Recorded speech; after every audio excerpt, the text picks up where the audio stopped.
and welcome to the newspaper review today on TAF TV.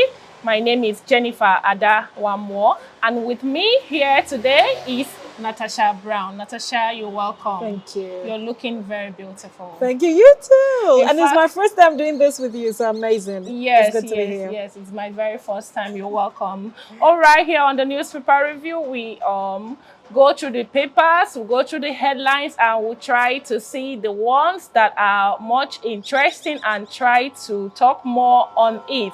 And today is the 29th day of November 2022. Actually, the year is already coming to an end. So, Natasha, what's your plan for next month? Oh, okay. You know, like we said over here in Nigeria, dead to December. So we're just putting monies together to make sure that we just have an amazing time. 2022 has really been tough. It's been dramatic, especially in Nigeria, all over the world though. I mean, there's the Russia-Ukraine war, there's inflation, exorbitant inflation, there is economic recession, so it's been a lot.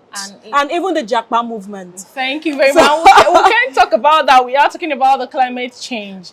But I think they made it easier for people, at least. People could take the World Cup as a vacation. Oh, yes, yes. Just, ease your mind and just say, okay, you know what? I'm not going to kill myself. If the world wants to go to blazes, okay, let me just watch my football. But at the end of the day, it's not worth it. Yeah, so that's helping. Yeah. You're welcome once again to the show. All right, we'll go down straight to the business of the day. And here we have with me Nigerian Tribune. On the Nigerian Tribune today, the big one here says, petrol sells as high as 260 naira per litre in many states. Petrol sells as high as 260 naira per litre in many states. And that you can find on the page 5 of the Nigerian Tribune newspaper.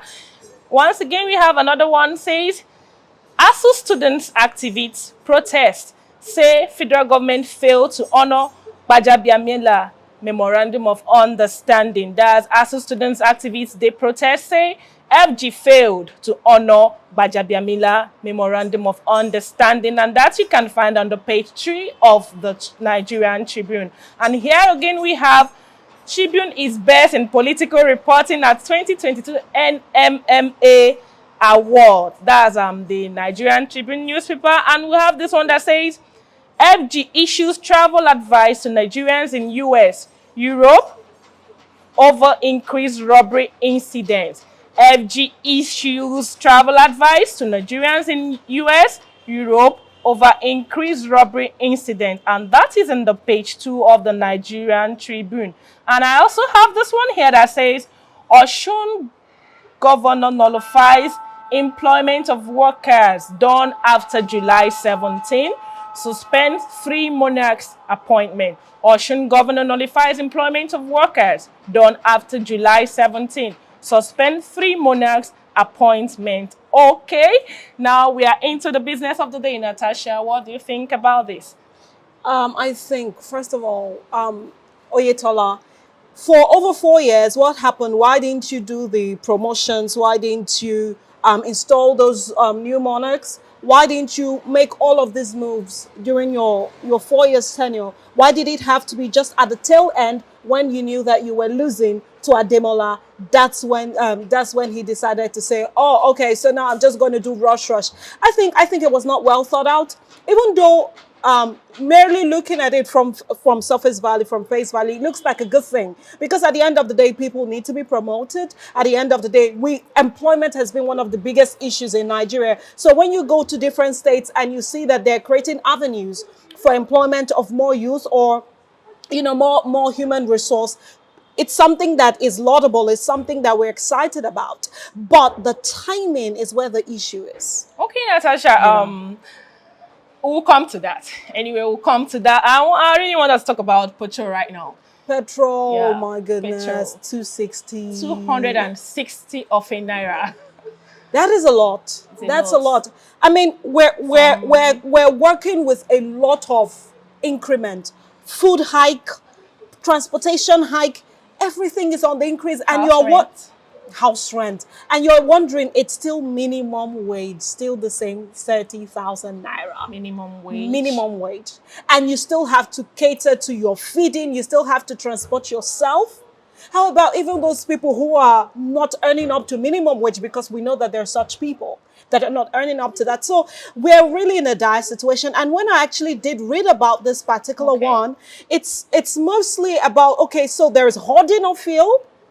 At the depots. Yes, and private depots are also increasing their prices. So initially, marketers said they used to get it at lower than 200 naira per liter, but now with private depots, it's from 200 naira upwards. So they're saying by the time they buy a liter for 200 naira, transportation, logistics, and all of that, they have to put that in so that they can get some profit off of it. That's why we're seeing 240, 260, and all of that. So it is really disheartening. And even the petroleum regulatory body, they're supposed to be the ones to checkmate these things, all these irregularities happening in the fuel sector, but they're not necessarily doing their jobs, and we can't necessarily even blame the marketers. So at the end of the day, somebody's not doing their work.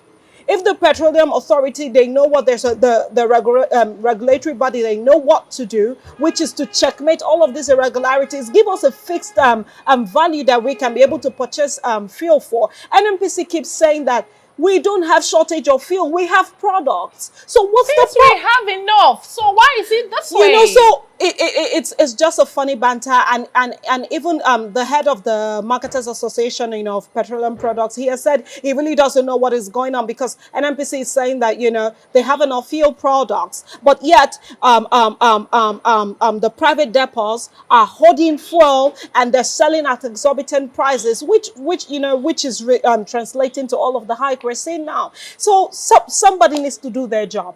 Somebody needs to do their job. You know, in as much as someone needs to do his job. You know, I've mentioned this I mentioned it some times ago. I said, when it comes to the Christian celebration, this fuel, every Christmas. Can we just change it? Can't Nigeria change it? Nigeria should do something about it. They should change the trend. Every Christmas, every festive period, especially the one that are relating to the Christians, the fuel will always go high. And even right now, it's not just fuel. Kerosene. Oh yes. Diesel, you can't even lay your hands on diesel. Diesel is at 800 naira right now. But Natasha, there's one funny thing about this time around. In as much as transporters are complaining, and we know, the people knows that fuel is high. People don't even want to change their transport fare. They still get to the bus stop and they say, "Oga, this is 50 naira and I'll pay 50 naira." So what do you think? Because when people insist that they want to pay particular money that they've been used to paying when it comes to transportation, you can't blame anybody. Okay. Because this is what I'm used to paying. What is the issue? Why are you increasing the price? And obviously, as you're increasing my price, it's not like necessarily I have yet increased the price of my products that I'm selling. And even though I have increased the price of my products that I'm selling, purchasing power is low. So I'm still not getting that large crop of people come to buy my products because inflation, right? So at the end of the day, people will be embittered. People will be stressed out of their minds. I mean, right now, people are just slumping left, right, center. But it's a horrible thing. But in as much as I'm talking about the citizenry, we still have to look at these marketers at the end of the day. All right. They are also affected because they're buying these products at a high price from the private depot. So NNPC needs to do what they have to do. The Petroleum Regulatory Authority body, they need to checkmate all of these irregularities. Yes. And thank you very much, Natasha. Thank you very much. That is to say that here in Nigeria, the problem is not coming from the marketers or from the owners of fuel stations. It's coming mainly from NNPC and the Petroleum Regulatory Body, so they should try and do something about it. And that takes us to the next paper here. The next paper is the Daily Sun. And here on the Daily Sun, we have federal government wants Nigerians traveling to US and UK. FG wants Nigerians traveling to the US and the UK, and that you can find on the page 6 of the Daily Sun. And it says here, cautions them to beware of money, passport theft. Cautions them to beware of money and passport theft. And we also have another one that says, Tinubu begins 8-day foreign tour, December 4, to meet Nigerians abroad. And that you can read up on the page 3 of the Daily Sun. Kano's detention, IPOB writes US to intervene. Kano's detention, IPOB writes US to intervene. To read more on this, you can go to the page 27 of the Daily Sun and you can read more on that. We also have here 2023 polls. INEC chairman warns staff, says allegiance to Nigerians sacrosanct. INEC chairman warns staff, says allegiance to Nigerians sacrosanct. And lastly but not the least, here we have government presses ahead with grazing reserves and ranches. Secures nod of 8 states, 16 locations, convenes summit on conflicts comes December 12. Okay, this is all we have here on the Daily Sun, and I know that this one sounds very interesting. It does. It has a lot of interesting headlines, actually. Federal government wants Nigerians traveling to the US and to the UK, you know? About passport theft and all of that. And even money. So it is, the UK is no longer safe. I know, right? I know, right? Because honestly, man, we're in the festival period. People need their monies. People need to, not like I'm advocating for it, but I'm saying people want to make money, and then people want to be able to increase their capacity for criminality, if I'm supposed to say that. What do I mean by that? Why else would you steal a foreigner's passport? Over there. For fraudulent activities? Probably to use their identity for something else, identity theft, something else, to use their passport or their names, you know, to create some type of fraudulent activity. I think that's where we need immigration services to come in, right? I think, yes. So that's where Lai Mohammed came in to say, yes, in as much as he's saying this, is not of his office to actually say this. Yeah. You know, our immigration bodies should be able to do the needful and put out proper information as to how we can be able to safeguard our valuables and not be caught up in such a thing happening. But honestly, this story also makes us understand that, you know how every time a bad news comes up about theft and fraudulent activities and all of that, criminality, it always has to, people look out for the name Nigeria. It has to be us doing that. But now, you know, we're saying that even in the UK, others are doing it to Nigerians in the UK. Highbrow streets like Oxford Street, you know, is named as one of the places where you go to the shop to buy a thing, and then you have your valuables stolen. So it makes us see that criminality is not necessarily race-based, or you know, continent-based, so to speak. Like it's a culture in Africa, is a culture that is akin with Nigerians. No, it's everywhere. It's everywhere. You know, everywhere. And I think this, to an extent, has come to it. It will definitely tarnish the image of European countries or the United Kingdom. So, but as always, they'll try to do some PR around this. As always, they always get that part right. Anyways, Natasha, I was very happy when Lai Mohammed mentioned this. You know, to some extent, I have, you know, to some extent, the Minister of Information hasn't really been doing much about Nigerians. Whenever he they have been demarketing us. Sure. So. But this time around,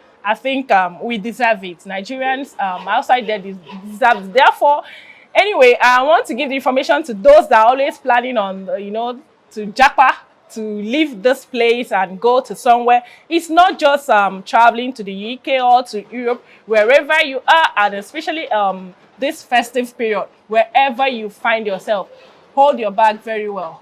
Just keep everything, especially your passports, especially people are always keeping vital documents in their bags. So when you lose these things, to bring them back are not that easy. So my advice to people is that if you know this particular thing is not useful, or this particular thing is not needed in this bag, try and keep it away. Or what do you think? Yeah, definitely. I think about, you know, I mean, most of the time, especially when you're not a citizen of a foreign country, you need to have your passport always with you. Peradventure, you come in contact with any sort of drama or harassment, you know, that will need you to show your identity, identify who you are. Yes. So most of the time, you need that with you. But the major thing is safeguarded. be careful. If for ladies, if you're carrying like a Careful. handbag, you know, and you have those valuables in it, always make sure that it's zipped. Zipped You know, properly. yes, and always don't just carry like mere purses, you know, that are just handheld, you know, and then that, you know, at the end of the day, those could slip, and those are easy to take away from you, you know, when you're not looking. So just being extra careful, especially this period. Yeah, I think thank you that's very much, about it. Natasha. Being extra careful there is the main thing, being extra careful. All right, guys, we'll go on a short break, and when we return, we'll take the next paper. Now that you have registered for your PVC, it doesn't stop there. Ensure you pick up your PVC. Be alert. Join many Nigerians to vote credible leaders that will change the tide of this nation. Do not sell your vote. Remember, this is our future. Your vote is your voice. This message is proudly brought to you by Thav Media Limited. You're welcome back. All right, so next paper that we have here is the ThisDay newspaper. Here on the ThisDay newspaper, we have CGN. That's the Chief Justice of Nigeria. Judiciary yet to be truly independent, administers oath of office on 62 fresh sands. Judiciary yet to be truly independent, administers oath of office on 62 fresh sands. And another one we have here says, no candidate matches Atiku's capacity. And this is coming from Emmanuel. He says, PDP going into 2023 election to win. PDP going into 2023 election to win. And the big one that we have here says, in tough start, Adeleke signs executive orders, sacks 12,000 workers, monarchs, OSEC chairman. Assembly fires back, says Ocean anthem, state of virtuous legal. APC condemns reign of terror by alleged PDP hoodlums. In tough start, Adeleke signs executive orders, sacks 12,000 workers, monarchs, OSEC chairman. And this is all we have for you on ThisDay's newspaper today. And over to you, Natasha. I can recall that the Osun State governor, that's Ademola Adeleke, was just installed after the whole thing that happened on July 16th with the former governor Oyetola, and he was just installed just some days ago, I think on Sunday, and so many things are already happening. Real quick. Imagine 12,000 workers sacked. Lose their jobs already. So what do you think? Isn't this move too fast? Is it not moving so fast? Well, I think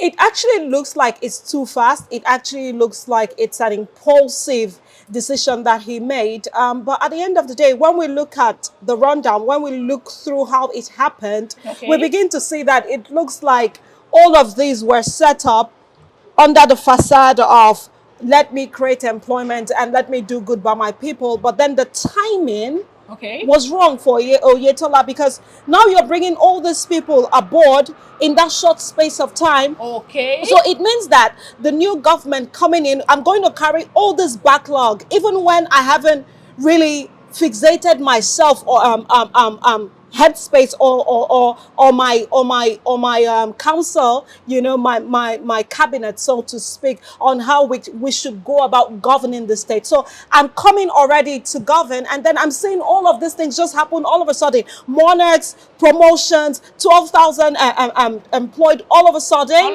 Do we have the money in the coffers to be able to cater to all of this? I know that it seems like it is a good thing, of which obviously we have been campaigning that there be employment, right? Sure. But that's where I wanted to come in, because I like this word employment. Yeah, but the timing is the issue. The timing. But one thing that I've seen that Adeleke has done is that he said, okay, in as much as I have nullified all that has been said, you know, with my executive power, my executive order rather, I will set up a review committee to look into all of this and make us know, what next steps we should take. For the monarchs, are there those that we can reinstate? Are there those that we should keep? For the promotion, is it ripe? Is it right at this point in time? You know, so basically he said he's going to set up I think a foreman review committee, you know, to look through all that he has done. Yeah, it looks quite impulsive, but at the end of the day, that's the whole thought process that politicking comes with. I mean, Oyetola is APC, right? Okay. Adeleke is PDP. So at the end of the day, politics-wise, now Adeleke is beginning to look like a bad man because, oh my God, yes, you know, employment. You know, Natasha, please, can you excuse me? Yeah. I want to come in here. You know, during their agenda of whatever they will do during their tenure. Yeah, their manifesto. Yes, their manifesto. Adeleke came up with, you know, increasing employment, dealing with women, education, climate change, and all that. But now that he came up with this, is he not making it to look like there's something fishy? He's not standing to his word. And the APC are already having chances of getting into him, saying, please, call him to order. Yeah. Recall that since Sunday that Adeleke got into office, so many things have been happening, especially in Oshogbo. At the park, vehicles were burnt down. The other people were trying to reclaim the park, saying this is our own place. We don't need the NURTW to come in and have this place. And so many things are happening. And people are attributing this to his assuming his governorship position. Well, I think at the end of the day, still politics. It's all about politics. It's all about politics. To paint him as someone who is incompetent, someone who doesn't know what he's doing, someone who shouldn't have been installed in the first place or who shouldn't have been elected in the first place. I think it's all politics. At the end of the day, I believe that such crisis, when they come, when it happens as the foundation of your office, when you rightly checkmate them, okay, you have a stronger ground in your state. Yes. So I'm hoping that he works tactically with his cabinet and with his advisors to be able to know how to mitigate such, you know, crisis already coming up. You know, I look forward to seeing how he's going to walk around it all. Because, okay, yes, in as much as I'm not necessarily a fan of the fact that he sacked all the 12,000 that were employed, but I still understand that as a governor, you have your mandate set out, you have your manifesto set out, you have your plan set out, which you have set timelines for. Yes. So certain things can just throw you off balance because this was not how I have planned it in my project timeline. Yeah. So there's a lot to go to talk about when it comes to this particular situation. But at the end of the day, I definitely But at the end of the day, I hope he does well. You know, and seeks the right advice on how to go about this crisis to create the right outcomes for himself and his party. Thank you very, very much, Natasha. I love the last statement that you made, that you said, at the end of the day, Adeleke, we know how to go about it, and that is seeking for the right advice, because I know that having assumed the office, he wouldn't be working alone. All right, Natasha, thank you very much for being on the show with me. That is the much we can have on today's newspaper review on TAV TV, and my name still remains Jennifer Ada. One more, thank you for coming, Natasha. Thank you so much.